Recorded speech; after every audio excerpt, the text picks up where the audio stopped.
This is the all-new Tecno Spark 90. It comes with a Mediatek Helio G37 processor, a 4 gigs of RAM that can be expanded by memory fusion, and yes, it is the first in the Spark series to sport a 32 megapixel selfie camera. And finally, we now have the USB-C connectivity in the Spark series. Man, this has to be one of the best entry-level smartphones, especially when you have Fireboy as the brand ambassador of the Tecno Spark 9 series. Okay, the smartphone comes in a new box color. Still has the orange touch. And opening the box, first you have the smartphone, and then next you get a 12 plus 1 month warranty card, a clear TPU case with the Spark signature, and then a charging brick, a pair of earphones, the USB Type-C cable with an orange theme, and the SIM ejector pin. For the design, this phone looks nothing like its predecessor. It's a whole new level for the Spark series. You have a mirror finish that reflects. So instead of a rear fingerprint, it is side mounted with a double ring rear camera design that makes the phone look stylish. The series also includes the Spark 9 Pro that costs a bit higher than this one. This one costs 78,300 in Naira or 126 US dollars. It feels a lot like it's made of glass and also reflects when light hits it, but it's completely plastic built, both the rear and the frames, and will also attract fingerprint smudges. But all of that you can avoid if you put on the included TPU case. It makes more sense. The finish of the Spark 90 is really classy, and I really commend Tecno for the huge upgrade in the Spark series. Well done, Tecno. Well done. For the external features, you have the volume up and down rocker on the right side, and then the power button that doubles up as the fingerprint scanner, and it unlocks the smartphone fast. I think it's a bit faster than the Spark 8C.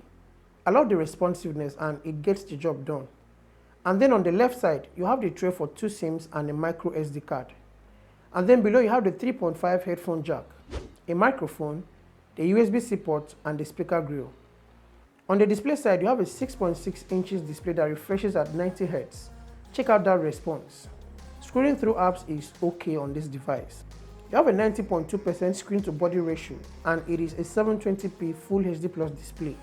The display is wide enough with responsible bezels, and the color has details. Nothing obstructs your view except the cutout for the selfie camera. The color looks nice with good saturation and contrast level. Even though it's an IPS display, it is okay. And it also performs so well when gaming. The screen refresh rate and the graphic chip here makes up for a good rendering. You have the Mediatek Helio G37 processor that makes up for a good entry-level smartphone gaming. It is an octa-core processor clocked at a speed of 2.3 GHz and the PowerVR G8320 graphic chip. Playing games on this smartphone wasn't the best gaming experience, but it did go a long way to satisfy my gaming desire. Yes, it is not a gaming device, but your day-to-day task is not a problem on this device. With the virtual memory expansion, you can do more. It is the first to support the Android version 12 in the Spark series, and it comes with a 5000 mAh battery capacity that lasted for a very long time. At least, it will take you for a full day on a normal usage. And with the 10 watts charger, it takes around 3 hours to charge when dead from 0 to 100%. And it doesn't drain out fast. In the software side of things, Tecno included the Ella voice assistant, which I think will come in handy using the smartphone, even though you still have the Google Assistant available, and you still get some Bluetooth that comes with the iOS, and also you can as well disable them. Coming to the camera side of things, you have a 32 megapixel front-facing camera, and then a 13 megapixel main camera lens. At first, I thought this was a mistake, but it is not. The key selling point is the 32 megapixel selfie camera, and that's one major upgrade to the Spark series. It's about the 32 megapixel camera that performs very well. The picture quality is decent enough with details to make up for a good selfie camera. High dynamic range is present. Tecno nailed it, and the color is okay. Okay guys, so this is what it feels like shooting a video with the 32 megapixel front-facing camera of the new Tecno Spark 90. For the skin tone, Tecno nailed it to some point, and the color reproduction is okay. So guys, what do you think of the picture quality coming out from this device and also the sound that you're hearing? High dynamic range is not really okay, but it is fine. So guys, let me know what you think in the comments below. The 13 megapixel rear camera is not so bad, although the selfie camera gets all the details, but a good daylight image is okay and it looks fine. Not as detailed as the selfie camera. So this is a video recording from the 13 megapixel rear camera of the Tecno Spark 90. There is no image stabilization and this is what you get. I'm currently shooting at 1080p 30 frames per second.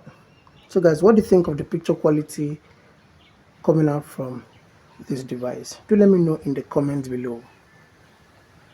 It is not just the 32 megapixel camera that is the key selling point here.